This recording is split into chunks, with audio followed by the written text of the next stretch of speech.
What's up, everyone? Today, we're going to be talking about games you can play forever. For some people, it's a game that has infinite progression systems, or a game that has so many permutations to the story, or just an absurd number of endings it would take you forever to see it all. Or a game that's so vast, there's almost an endless amount to explore and see. Or it's a game that's just so damn fun, you'll sink hundreds of hours in without noticing. I am VBerg. Thank you so much for watching us here at Game Conclave, and let's hop into the list of games we think are great that you can play pretty much forever. Alright, we've got Elden Ring, and I'm sure you've never heard of this one before, right? Elden Ring's an action RPG made by FromSoft. Known for its fair but difficult gameplay, leaning slightly more difficult and less fair with, animation readings and such. But anyways, you'll create a custom character, and you'll choose between 10 different starting classes and enter the lands between. Your starting class doesn't really matter too much since you're not locked into any specific playstyle. You can build your character for melee or magic. There's tons of customization options. Do you want to build yourself for cold and poison magics and weapons? Do you want to be a paladin, tanky style person who blocks swings and retaliates with counterattacks and heals himself? Do you want to be a naked dude who punches things? All sorts of playstyles are totally viable, except for archers. Those are excruciating to play. Jokes aside, I really enjoy the massive variety of skills and weapons the game has to offer, as well as the ability to customize many of your weapons, skills, and element types to suit your needs. It's easily one of the most versatile systems out there for character building. One thing that a lot of people just don't get about this series is that the death is inevitable. You're going to die again and again and again and again, and you get the point. Death in Elden Ring is not really an end, though. It's like a failed run in a roguelike. It's an opportunity to learn more about an enemy's moveset or the layout of a dungeon. And it's going to happen, and you have to accept it if you want to make progress in this game.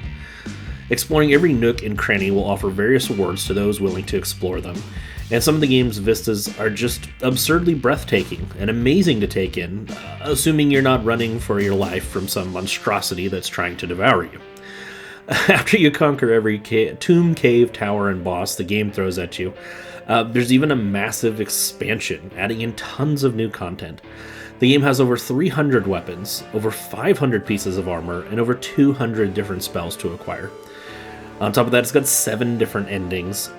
New Game Plus is there to increase the challenge of every new run, or you have the option to just start over, build a brand new character, and tackle it with a completely different playstyle. It's one of those games that if it clicks for you, you'll spend an absurd amount of time plumbing the depths of this behemoth of a game.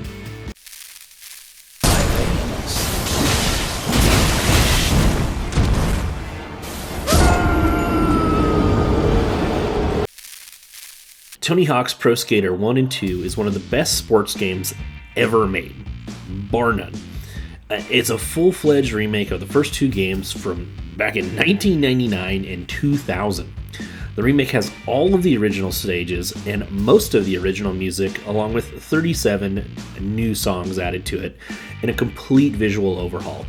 You'll grind, grab, ollie, and fall all over the place as you complete levels and character-specific challenges for 21 different professional skaters and custom-created characters. There's bonus stats hidden on every stage to soup up your characters, hidden areas to find for special trick bonuses, and cash to earn from challenges to buy new boards, decks, and gear.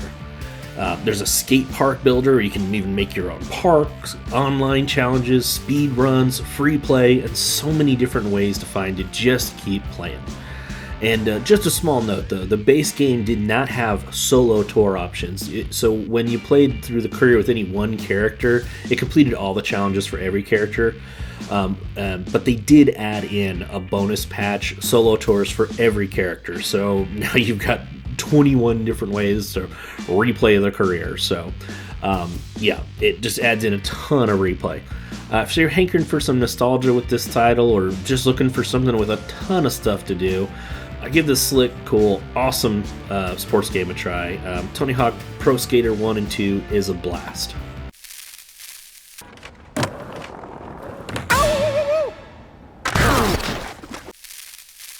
Alright, now let's talk about Fallout New... Oh, Everyone else talks about that one ad nauseum already? Oh, well, let's pivot. We're going to talk about Fallout 3. No, but seriously, this game gets hardcore overshadowed by New Vegas, and it doesn't have to be a winner-takes-all situation, we feel. So let's talk about this great game. People seem to have forgotten all about it. This was Bethesda's first entry in the post-apocalyptic RPG series. You'll create your character who dwells in Vault 101, select your stats, skills, and interact with your local community until circumstances thrust you into the outside world, the hellish remnants of Washington, D.C., now known as the Capital Wasteland. From there, the game prods you to look for signs of civilization, but how you do that and where you go are ultimately up to you. You know, Bethesda's known for providing that core experience of almost overwhelming freedom within their games. Do you want to progress the main plot? Do you want to delve through sewers looking for irradiated snacks? Do you want to kill and loot every person you see? Or do you want to help people trying to survive in this shithole and better their lives? Ultimately, your decisions are what matter here. The wasteland is filled with raiders, merchants, scavengers, mutated wildlife, weapons, and hazards in every direction. The game has over 200 different locations to explore, dozens of different weapons and armor to obtain, recipes to craft hilarious and lethal weaponry, bandits whose heads need shooting off, and companions who'll join you on your quest. And something Fallout 3 does so well, in my opinion, is immersion. You know, Bethesda built upon the world created by Interplay Productions and honed by Black Isle Studios, but Bethesda added their own style and created a compelling world that I found myself wanting to explore over and over. And getting back to the immersion, I'm a music lover. I love tons and tons of music and game soundtracks. And sorry, Einenzer, but Fallout 3 is one of the only games where I turn the soundtrack off. Not because it's bad, but because between the radio playing through your Pip-Boy and the ambient sounds in the game, it cranks the immersion up to 11. This game could easily take you hundreds of hours to 100%, between the base game, its multiple DLCs, and its endgame expansion. You can just wander endlessly and always find something new, something different, some way to do a quest or a variation of the plot, which has 4 main endings. There's possibilities in Fallout are just endless.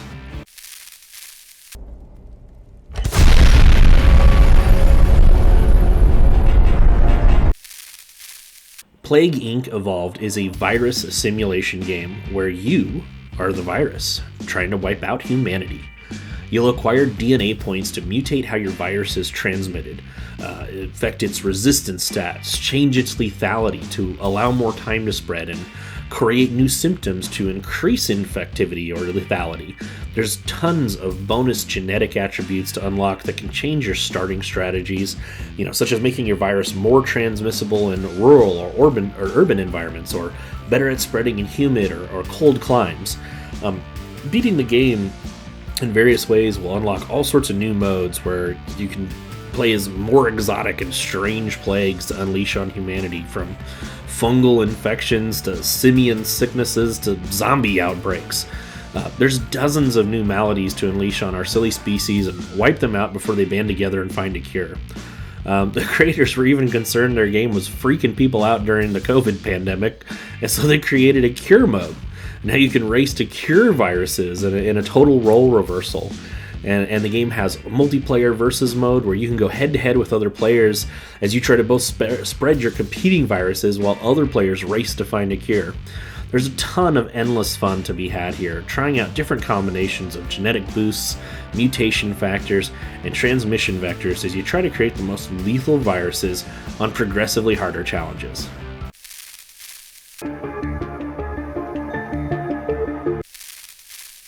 Darkest Dungeon is a brutally hard, turn-based roguelike RPG. It has a heavy emphasis on dungeon crawling and party composition. In fact, those are 2 of the aspects that make it so great for replayability. There's 17 different classes to recruit. Each character can wear 2 different trinkets, some of which are class-specific, and can have a large impact on which skills your character will ideally be using, and potentially shape your party's composition. Do you want your Crusader to focus on stunning and physical damage? Do you want to boost his meager heals to make him an off-healer? Is your Plague Doctor going to focus on blight damage or melee damage? Depending on what you choose to arm them with determines who else you need in the party and at what role. And figuring out who synergizes with who and how is just ridiculously fun. It's a game where you can just easily hop in and play for a dungeon and get back to doing what you need, but at the same time, it's so addictive, you'll just want to keep coming back for one more dungeon over and over.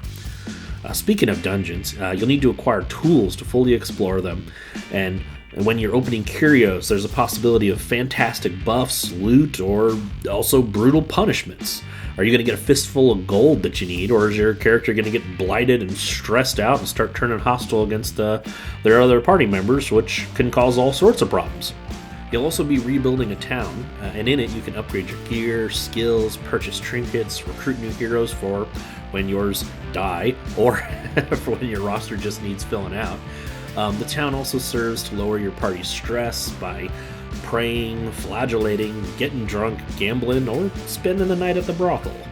It's a game that's designed to stress you the hell out, but in the best way possible. It makes you tense and anxious, but with every success you get a rush of dopamine and exhilaration. While the game does have an ending, you can continue playing on after defeating the final dungeon, allowing you just an endless cycle of dungeon diving. Continue the onslaught. Destroy them all. Balatro is certainly a unique game. If you ever told me I'd sink hundreds of hours into a poker game, I'd think you were crazy. But let me tell you, this game is ridiculously addicting. It's a rogue-like poker game where you get to cheat and fiddle with your cards, trying to constantly score more and more points to continue progressing. Between blinds, you'll go to the shop where you can purchase jokers who have massive effects on earning cash, modifying game rules such as being able to make straights or flushes with only 4 cards, or jokers who get you more chips, mults, or multipliers, which will vastly increase the number of points your hands will score. You can even modify your cards with special tarot or spectral cards to make them count as any part of a suit or add in chip bonuses.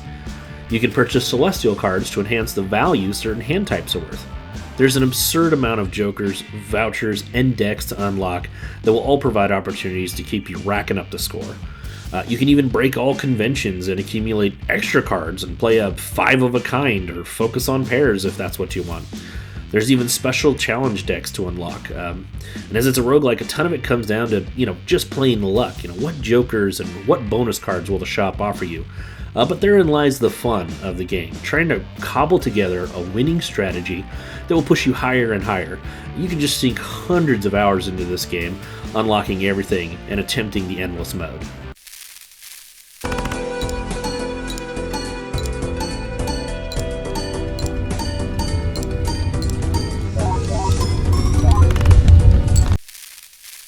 Disgaea 1 Complete is a remake of Disgaea Hour of Darkness from the PS2 with gorgeous new hand-drawn sprites.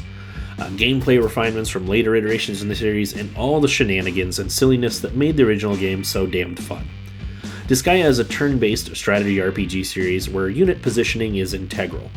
In this one, you'll play as Prince Laharl, the son of the demonic overlord. And, well, Laharl took a nap for 2 years on accident, only to find out his dad's dead, and all of the family vassals are now trying to take over the title he feels he's entitled to. The story is mostly pretty silly, but it does touch on themes of the value of friends, family, and self-sacrifice, and sometimes does so in moving ways. Several of Disgaea's major systems make it stand out in the strategy RPG genre and provide endless options for playing. First off, we've got the item world. Every consumable piece of already chewed bubblegum, or every wooden sword you equip, axe, or equipable horse wieners have their own worlds you can delve into. And every floor you conquer will power up your weapon. And throughout the game, you'll acquire hundreds, if not thousands, of items, providing you with an endless option to grind as these floors inside these item world dungeons are all randomly generated. Another system is the Dark Senate. As you're trying to become the leader of a totalitarian democracy, at least I think that's the kind of bizarre government system in Disgaea. It's sort of a might makes right system, but then they still have elected representatives for some reason. As the aspiring leader of his nation, Laharl can request funds or special modifications to the game from the Senate, such as boosting or decreasing the levels of the enemies he and his party fight. And like all senators in the real world, their palms often need greasing up with fat stacks of demonic cash. The geo panels are another unique aspect, as every fight can essentially be a puzzle. Geostones can create effects on colored panels, applying buffs or debuffs to your units as well as enemies. Your skills and spells can even be used to reposition your units or enemies, setting up complex skill combo chains. And lastly, the level cap in most Disgaea games is 9,999, which you're not going to hit anytime soon. And if you do, you can have your units reincarnate back from level 1 with superior stats and better stat growth and do it all over again. You can even import your progress over to New Game Plus so that you can play through the story again and see more of the game's 10 different endings. There's seriously an endless amount of gameplay available in this game. Now, Etna will fulfill the late prince's wish and succeed him to the throne. I'm not dead. Deep Rock Galactic is a solo or co-op first-person shooter that takes place in fully destructible, procedurally generated caves of varying complexity, filled to the brim with hazardous encounters with enemies, traps, and mysterious phenomenon. Oh, and if that doesn't sound exciting, you play as drunken dwarves. Now we got your attention, huh? Anyway, as a dissatisfied dwarf working for the man, you're sent on missions of your choosing to acquire fossils, alien eggs, minerals, and various other objectives. Some missions will require you to get company machines back up and running, or to gather resources, protect curios. You'll choose between 5 different classes: the miner, who can drill better through cavern walls than the others; the engineer, who can create platforms and sentry turrets; gunners have access to miniguns and zip lines; the scout has a grappling hook and flare gun; and the Forge Master upgrades allies' equipment in the field and can provide party buffs. You'll chain your weapons to shoot enemies. You utilize your pickaxe to farm up minerals, dig through tunnels. You'll be bombarded by occasional waves of aliens spawning to attack you or your party. And in solo play, you'll have the assistance of your flying bot Bosco, who can shoot enemies and farm up materials on your command. And in both solo and co-op, you'll be accompanied by Molly, the mule, who lovingly collects all your minerals and materials from you, and then will plow an escape path back to the drop pod once your objectives are achieved. Boss encounters often have unique and fun mechanics to learn, and their fights can be frantic as all hell. The game has a very healthy online community, ensuring you can pretty much always find a party, and the developers are always adding in new modes, games, and unlockables. And there's just an endless amount of stuff to do and fun to be had, either with a party in Deep Rock or by yourself. This is a great game to play with a group of friends, or on your own if you're just wanting to do some farming.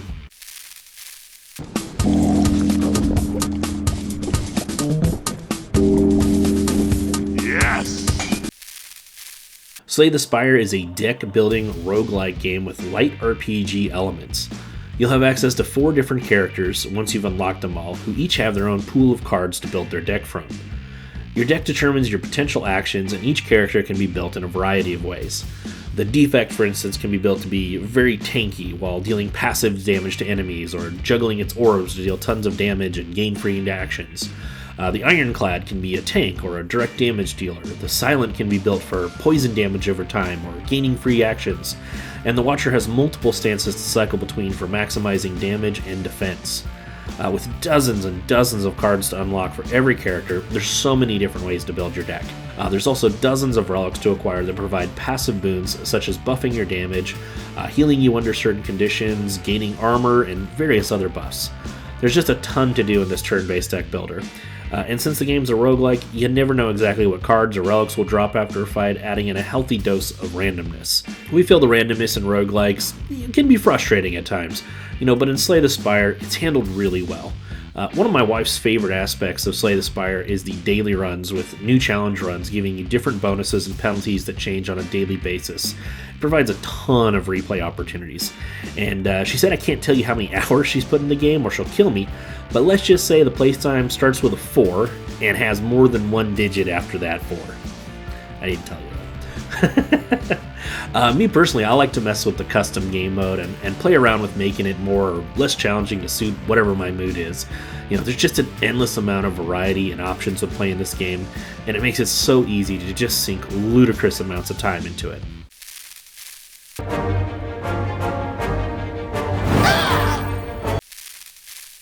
Crusader Kings 3 is one of the best damn turn-based grand strategy games I've ever played.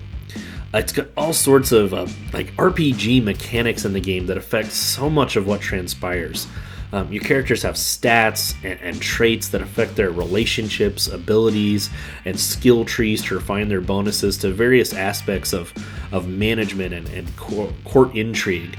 It's almost hard to explain this game. So in most strategy games, your goal is to usually just build up your kingdom and win through some kind of economic, cultural, technological, or military victory. And in Crusader Kings 3, that's not really your goal unless you want it to be. And sometimes it's fun to just let this game kind of play out. You can, be an unimportant vassal for, one of the big time rulers. For instance, one time I created an Italian baron and just jacked up all of his intrigue stats and seduction abilities and things like that. And I just had him go around cranking out kids with every noble lady in the region, until the Pope caught wind of it and threatened to excommunicate me.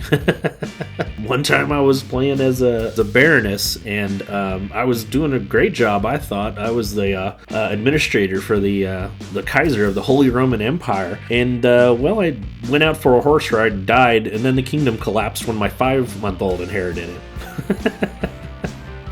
It's just, this game is just kind of like it's almost its own thing. It's like there's this ability to role play so well within it and create stories for yourself and your characters that it can be, just as much a part of the game as the actual strategy elements and building up the kingdom. And do you want to play as a leader who's an excellent steward and acquire resources and build up a grand kingdom? You can do that. Do you just want to be the spy master for the Holy Roman Emperor and keep his dirty secrets from others lest they exploit them? I was playing as a Spanish king one time, and I was torturing and blackmailing everyone, and then I got beaten to death by peasants because, I was a jerk. And one of the best parts is the game just keeps on going after your character dies. You just take on the role of your heir, and you can, end up in all sorts of messed up situations.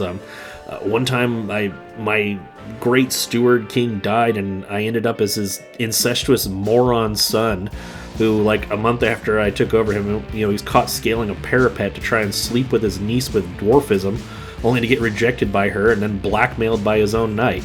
It's just silly, weird stuff happens. There's even a stress mechanic to manage for your characters when they act contrary to their nature. It's just a great strategy game with so much replayability as you learn all the ins and outs of its in-depth systems and just constantly find new ways to dive deeper into its mechanics. If you don't want to engage with those roleplay aspects and storytelling ways and just want to conquer the world, you can do that, and it's going to take you a while. And the best part is, even after total domination, you could just start all over with a completely different challenge. Do it again with a different, handicap or whatever. Just one of those games where you can just, if you want, just kick back, see how many of your court gestures your drunkard king or queen can get away with executing before everyone in the country turns on them. And no, I'm not speaking from experience, and I don't know why you'd think that.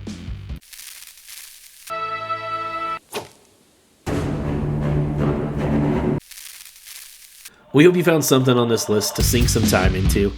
If you enjoyed the video, give us a like and subscribe. Let us know what you thought down in the comments.